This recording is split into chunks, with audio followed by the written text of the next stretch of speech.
Suzanne, owner of Mosaic Oasis. I'm here today in the studio with my friend and assistant, Lori Manfra. She's filming today. Today we're gonna talk about grouting. This is a video on how to grout. Grouting is something you can do at home with just a little bit of setup. So here, this is what we're going to grout today. This is an ohm sign, and my mother, Ann Barada, made this mosaic. So this mosaic is an 8x8 mosaic. It's done on in a piece of wood, and it's this color. So if you want to keep it this color, the first thing you want to do before you start to grout is tape off the areas that you don't want to get all grouty. So tape that off. Then you need to decide what color you want to grout. I know that Anne likes to grout in the darkest color that we have. So you can come in here. I'm not open yet for studio time, but you can come in and consult with me and look and decide what color grout you would want to purchase. I'm selling grout now. It's $4 for a pound, $2 for a half pound. And these are the colors I have. This is charcoal. That's what we're going to use today. This is pewter, silver, this is a light gray, and this is sandstone. And you can see these are all the same tiles, and you can see how the different color grouts kind of changes the look of your tiles. So I know that Anne likes the charcoal. So we're going to use, typically in mosaics, we use a sanded grout. I buy this grout from Ace Hardware. You could, if you know if there's a particular color that you like, just get yourself a whole box. It's not that expensive. It's about $12 or $13 for the whole box. So here's what I'm going to do today. First thing you want to do is mix up your grout. Get yourself a little container. I know for this 8-inch square mosaic that I'm going to need about 6 ounces of grout. So I want to add water slowly. This is just regular tap water. I put it in this little bottle because I just don't want to put this container under the tap because I'll add too much water. And I think I have added too much water. But that's not a problem. If you add too much water, you just add a little more grout. So I'm going to add some grout to this.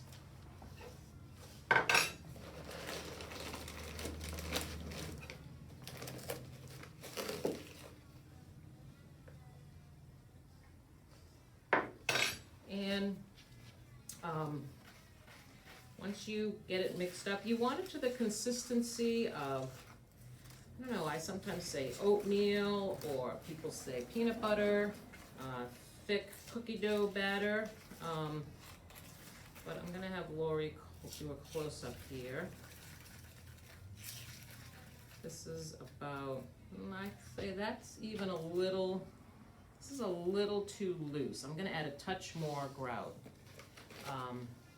If you make your grout too wet, what happens when it dries? It'll dry below the level of your tiles so that you don't get like a nice smooth finish. So try to get it to the right consistency. So it's better if you purchase grout from me, like in a half-pound bag, don't mix all half-pound at once, like mix just a small amount and then just keep adding. So this looks good. You don't want it to fall off your stick. Then it's really important that you let this sit for 5 minutes. It's called slaking. So this has been sitting for 5 minutes, and we slake. It's important to slake because a little chemical reaction happens between the water and the sand and the silica that's in the grout powder. So now that it's slaked, you just want to mix it up. You want to wear gloves. That's important. When you come in here and buy grout, I can give you gloves and I can give you popsicle stick. Now I just use my hands. I'm gonna just kind of plop it down and spread it around. The other tool that I don't have for sale, I like it, you don't actually need it, but I think if you're gonna do a lot of grouting, it's worth purchasing, is this little, it's a caulking tool, and I get them at Ace, and it's in the caulking area. It's, I don't know, maybe it's $6 for the package. And what I like about it is that you just use this to spread your grout all around. And I always keep my grout till the very end. I never throw it away until I'm absolutely done finishing with my grouting, because you never know when you start to uncover this, which we'll do in a minute. If you dig out any of the grout, you can just add it right back in. So we'll just finish this here.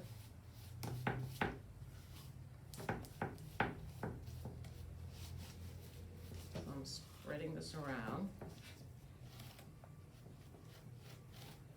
Just want to use this tool to fit in all the little corners and all the little spaces. And again, you can do this with your hands as well. Some people just like to use their hand.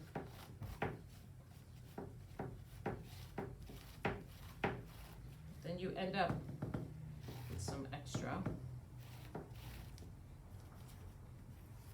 So I'm getting all the excess off.